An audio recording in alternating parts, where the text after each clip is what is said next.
Ito nga yung sobrang trending na lip care moisturizer na sa TikTok na palaging dumadaan sa FYP ko.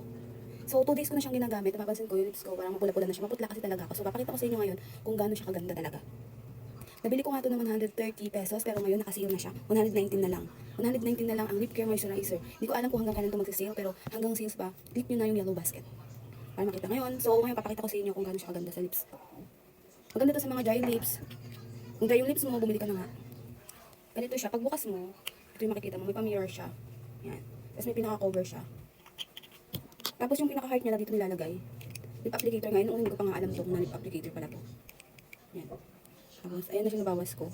So, sobrang konti lang ang kuhanin ko. Ito lang. I-apply mo lang siyang ganyan. Ay, sobrang dami pa ito na ilagay. Bawasan ko konti. Yan. Baka nakagusto ko. Dito sa pinaka-lip applicator. Hindi lang nilagay ka.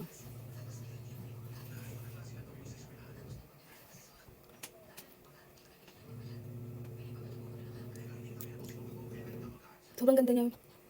Sobrang ganda niya, diba?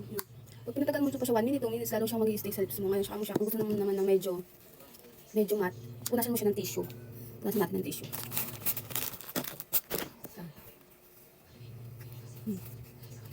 Masama siya. Yan. Pero ang ganda niya talaga. Kaya kung ikaw nga ay mahilig sa lip tint, click mo na yung yellow basket. Bumili ka na, huwag kayo magpahuli. 119 pesos na lang to. 119. Ganda. Diba ang hinihintay mo? Click the yellow basket na. At sobrang dami nga din itong mga shades. Ang in-order ko nga na to is clear to pink. Clear to pink to, pero marami kang pagpipilian. Tingnan mo na lang sa yellow basket para makita mo kung anong shades ang gusto mo. Bye na.